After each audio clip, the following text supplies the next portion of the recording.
In between the city is their principal mosque, and there is no human language that can describe the grandeur and beauty of it. This mosque is higher than the principal church in Sevilla, and it is made of very well crafted masonry. It is so marvelous that I can say there is nothing like it in Spain. Hernán Cortés, 1521.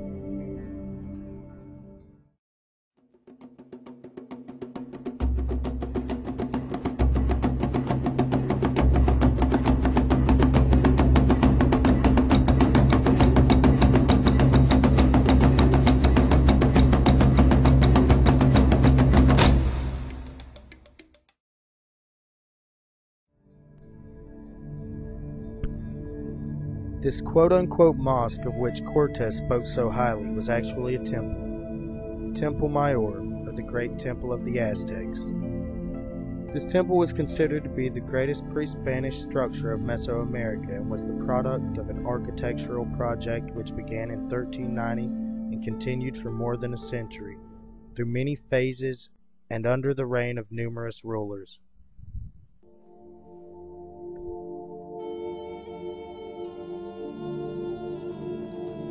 It is actually believed that Templo Mayor originated from a temple built in 1325, but because this temple was built of perishable materials which didn't survive the elements, there is no remaining evidence of it, aside from historical record on glyphs. This colossal structure, which stood within the sacred plaza in Tenochtitlan, was the principal temple for the Aztecs living in the city at the time. Although the remains of the temple are now surrounded by the urban sprawl of Mexico City, at the time of construction it was actually built on an island within Lake Texcoco. The plaza surrounding the Templo Mayor, which consisted of numerous temples and sacred buildings, covered an area of over 4,000 square meters. The temple itself was a stepped pyramid with sloped terraces consisting of 4 or 5 layers. Although the temple may be best known for the gruesome sacrifices which took place there, it is architecturally significant in the fact that they were able to construct it in the first place, as well as the size and the beauty of the decor. There were problems with construction from the start. The fact that it was built on a low-lying, muddy island caused problems with the foundation. The Aztec architects came up with a solution for the problem. This solution was driving ahuejote trees deep into the mud to support the foundation of the temple, which had a nucleus consisting of earth and volcanic rock. The fact that it was built on an island, however, also helped with the construction, in the sense that the Aztecs were able to use canoes to ship materials.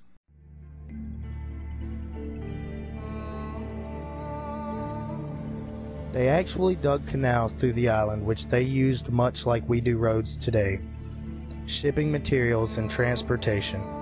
The temple itself was symbolic in every aspect of its architecture, all the way from the step pyramid design itself, which represented the mythical Snake Mountain, to the plethora of embossings, engravings, and sculptures which decorated it. This massive and lavishly decorated temple was constructed by the Aztecs in honor of and in dedication to both the god of war, Huitzilopochtli, and their god of rain, Tlaloc. Although the muddy soil of the island upon which the temple was constructed necessitated periodical reconstruction or addition, it is believed that the primary motivation for the additions to the temple were actually the Aztecs' desire to please the gods and show off the power of the great Aztec Empire.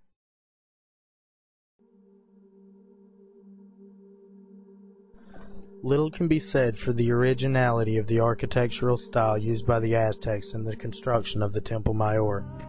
It is actually noted that they lacked innovation and used techniques very similar to those used by the Tula. The stepped pyramid style used to construct the base, the use of fill to support its layers, and the techniques used in the construction of the walls were all based on methods that had long been established. There are, however, some exceptions to the rule. For instance, the use of driving piles into the mud to support the foundation, and the dual staircase which led to the great platform atop the base, were both considered to be Aztec characteristics of architecture. By the time of its completion in the year 1521, Templo Mayor towered over the surrounding city, which had by this point grown to accommodate a population of about 400,000 people. The temple consisted of two main sections. One, a massive stepped pyramid base, and the other, two individual shrines which topped it, each dedicated to one of the two gods for which the temple was built. By this point, the temple had undergone 7 major stages of construction, the first being the primitive temple, which was built in 1325. When the temple's construction was restarted in 1375 under the reign of Akapikli, the massive base began. It was finished in 1427. Between 1427 and 1440, during the reign of Ixcotl, the temple was added onto. The fourth stage of construction is believed to include the most significant architectural decorations and sculptures. These decorations and sculptures are much of what contributes to the significance of this structure. Some of the more significant architectural decorations and sculptures constructed during this period included the Wall of Skulls and the great snakeheads at the base of the massive dual stairway which ascended to the top of the base. Next, between the years of 1481 and 1486, during the short reign of Ahwasotl, the great platform of the temple was restuccoed, and the plaza surrounding Templo Mayor was paved. During the sixth and final stage of construction, the sacred plaza containing the Templo Mayor was walled in.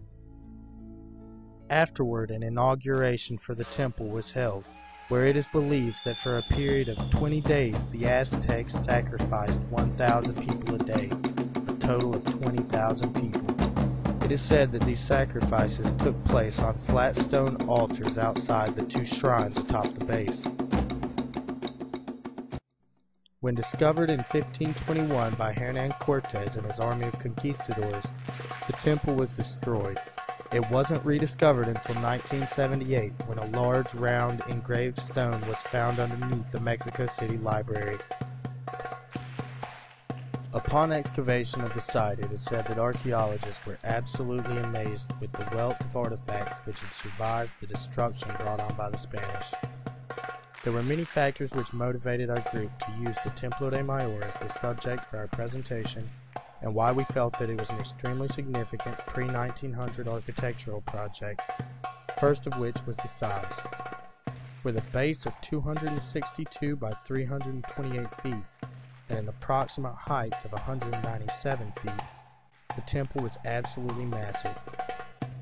Perhaps the second most significant feature of the project was the extremely detailed artwork which decorated it. Thank you for your time. We hope that you enjoyed our presentation.